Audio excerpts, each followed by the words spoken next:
Hello everyone, welcome to your YouTube channel Padhai mania. और आज हम आपके साथ लेकर आए हैं पार्ट 10 करंट अफेयर्स का। अगर आपने अभी तक पार्ट 1 से लेकर पार्ट 9 की वीडियोस नहीं देखी हैं तो जाइए उन्हें देखिए और आपको लगेगा कि आपका करंट अफेयर्स का काफ़ी पोर्शन जो है वो कवर अप हो चुका है।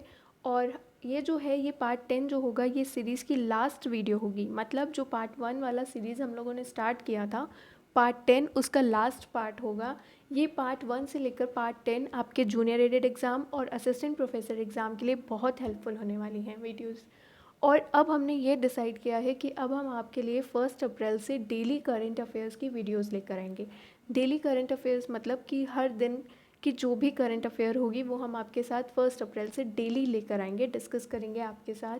तो आप बताइए कि क्या ये सजेशन अच्छा है या नहीं। और एक और सजेशन आप लोगों से लेना है कि ये फॉर्मेट ये सही है या फिर टाइप्ड फॉर्मेट सही है, क्या सही है, तो ये भी आप लोग मुझे ज़रूर बताइएगा। और 1 अप्रैल से हम लोग स्टार्ट करेंगे। अगर आप कोई और भी वीडियोस चाहते हैं कि मैम इस टॉपिक पे वीडियो बनाइए तो वो भी हम बनाएंगे। आपको बस नीचे कमेंट बॉक्स में बता देना है मुझे कि आप मैम इस पर भी वीडियो बनाएंगे। चलिए वीडियो को स्टार्ट करते हैं। देश की सबसे युवा पंचायत अध्यक्ष बनी हैं, तो देश की सबसे युवा पंचायत अध्यक्ष बनी है रेशमा मरियम रॉय। ये केरल की हैं।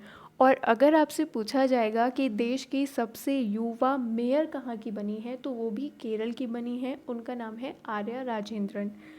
अगर बात करते हैं पंचायती राज दिवस की, तो पंचायती राज दिवस जो है वो 24 अप्रैल को मनाया जाता है।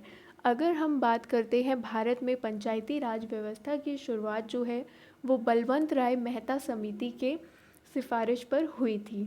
और अगर हम बात करते हैं तो भारत में पहली पंचायत व्यवस्था जो है वो शुरू करी गई थी 2 अक्टूबर, मैं थोड़ा सा यहाँ पर लिख देती हूँ आपको, 2 अक्टूबर 1959 को राजस्थान के नागौर जिले से पंचायती राज व्यवस्था को शुरू किया गया था। और अगर आपसे पूछा जाए कि दूसरा राज्य कौन सा था जहां पर पंचायती राज व्यवस्था लागू की गई थी, तो दूसरा राज्य था आंध्र प्रदेश।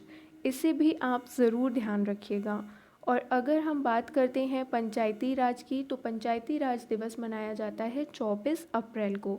पंचायती राज के बारे में अगर हम बात करते हैं तो ये इसलिए था कि मतलब डिसेंट्रलाइजेशन हो सके पावर का, ठीक है, विकेंद्रीकरण हो सके शक्तियों का, इस वजह से इसको लाया गया।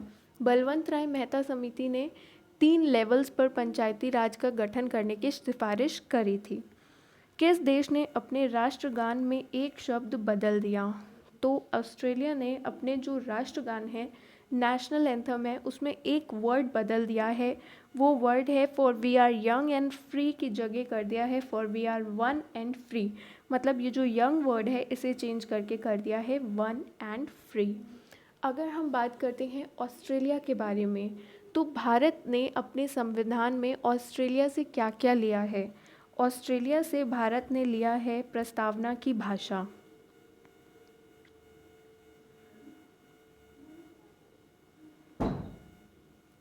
भारत ने प्रस्तावना की भाषा कहाँ से ली है? ऑस्ट्रेलिया से ली है। और अगर पूछा जाए प्रस्तावना कहाँ से लिया है तो वो अमेरिका से लिया है। और हमने ऑस्ट्रेलिया से क्या लिया है?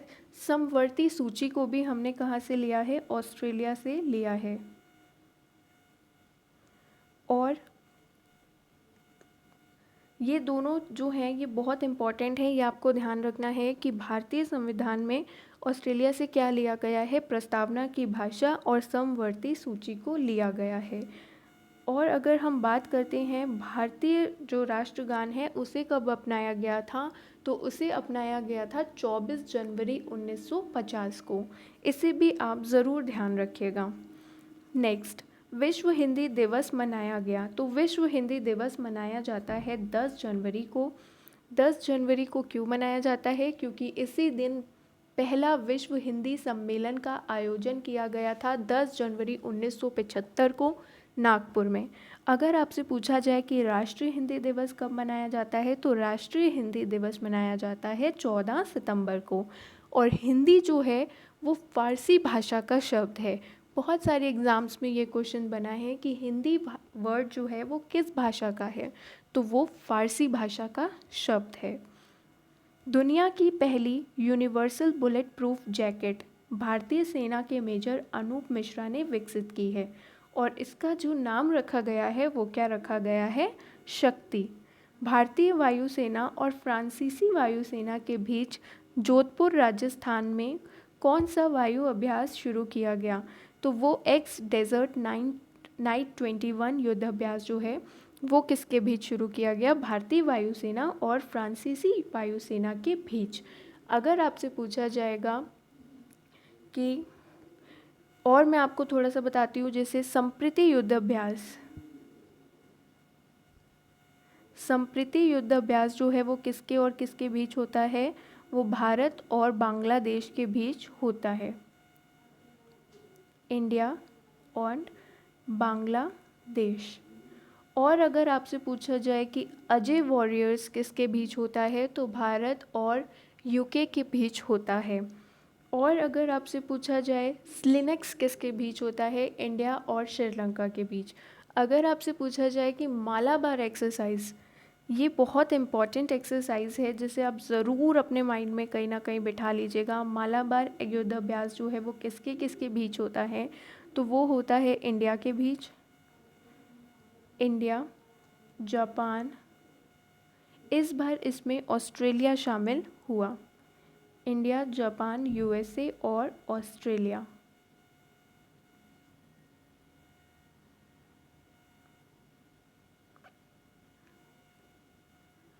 चलिए नेक्स्ट, गणतंत्र दिवस, एक मिनट, एक पॉइंट रह गया।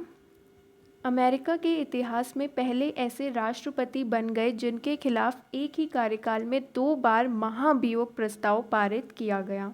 तो वो थे अमेरिकी पूर्व राष्ट्रपति डोनाल्ड ट्रंप, और वो किस पार्टी से थे? रिपब्लिक पार्टी से थे। ये भी आपको ध्यान रखना है। देखिए, अब हमें जो पढ़ना है वो अमेरिकी संविधान के हिसाब से नहीं, हम अपने इंडियन संविधान के हिसाब से आपको महाअभियोग के बारे में बताते हैं।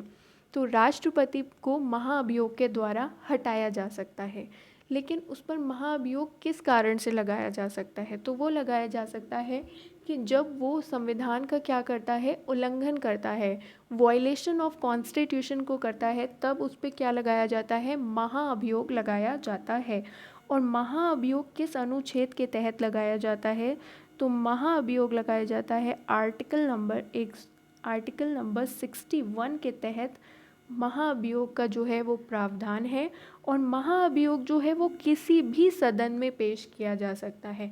ऐसा कोई भी रिस्ट्रिक्शन या कोई भी बाउंडेशन नहीं है कि जो बिल है या कुछ भी ऐसी चीज़ है जो महाअभियोग का प्रस्ताव है वो केवल लोकसभा में ही होना चाहिए या केवल राज्यसभा में ही होना चाहिए।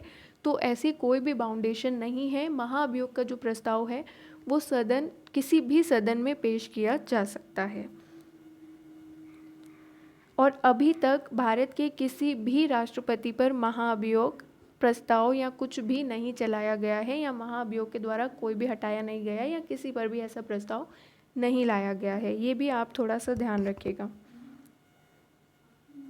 गणतंत्र दिवस 2021 समारोह में किस राज्य की झांकी को पहला स्थान मिला? तो 2021 में भारत का 72वां गणतंत्र दिवस मनाया गया, और इसमें क्या होता है कि झांकी जो थी वो किस राज्य की झांकी को पहला स्थान मिला? तो उत्तर प्रदेश की झांकी को पहला स्थान मिला। इस झांकी में श्री राम जी को, मतलब उनकी झांकी को प्रस्तुत किया गया था। और दूसरे स्थान पर त्रिपुरा को। गणतंत्र दिवस परेड में शामिल पहली महिला फाइटर पायलट थी भावना कांत। ये भी आपके लिए बहुत इम्पोर्टेंट है। भारतीय रेलवे की सबसे लंबी मालगाड़ी वासुकी, ये ध्यान रखना है कि भारतीय रेलवे की जो सबसे लंबी मालगाड़ी है उसका नाम क्या है? वासुकी नाम है, और इसकी लंबाई है 3.5 किलोमीटर, 3.5 किलोमीटर। 3 से 5 जनवरी को एरो इंडिया 2021 का आयोजन किया गया, और इसका आयोजन कहाँ पर किया गया? बेंगलुरु में किया गया। और ये कहाँ पर? येलहंका एयरफोर्स स्टेशन पर। ये 3 से 5 फरवरी है यहाँ पर, इसे आप ध्यान रखिएगा। तो एरो इंडिया 2021 का आयोजन किया गया बेंगलुरु में येलहंका एयरफोर्स स्टेशन पर। दुनिया का सबसे शक्तिशाली कंप्यूटर, ये भी बहुत इंपॉर्टेंट क्वेश्चन है आपके लिए, कि दुनिया का सबसे शक्तिशाली कंप्यूटर विकसित किया तो जापान ने। जापान अपनी टेक्नोलॉजी में सबसे आगे है, और फुगाकू जो है वो इस सुपर कंप्यूटर का नाम है। दुनिया का सबसे शक्तिशाली सुपर कंप्यूटर पूछा जाएगा तो फुगाकू है, ये एक सुपर कंप्यूटर है। कई बार आपसे ऐसे भी क्वेश्चंस पुटअप कर लिए जाते हैं कि फुगाकू क्या है, तो आप बताएंगे फुगाकू एक सुपर कंप्यूटर है। अच्छा, सुपर कंप्यूटर का इस्तेमाल किस लिए होता है? सुपर कंप्यूटर जो होते हैं वो बहुत बड़े बड़े होते हैं, मतलब बहुत हैवी वेट होते हैं, और इनका यूज़ जो किया जाता है ये मेटेरोलॉजी के लिए किया जाता है, मतलब मौसम विज्ञान हो गया, इन सब के लिए किया जाता है। मिस इंडिया 2020 की विजेता बनी है मानसा वाराणसी, और ये कहाँ की हैं? ये हैं तेलंगाना राज्य की। और तेलंगाना राज्य का गठन कब किया गया था? 2 जून 2014 को। तो ये गाइस वीडियो यहीं पे ख़त्म होती है, और अगर आपको वीडियो पसंद आई हो तो प्लीज़ चैनल को सब्सक्राइब करिएगा और बेल आइकन को प्रेस करिएगा। Thank you for watching the video.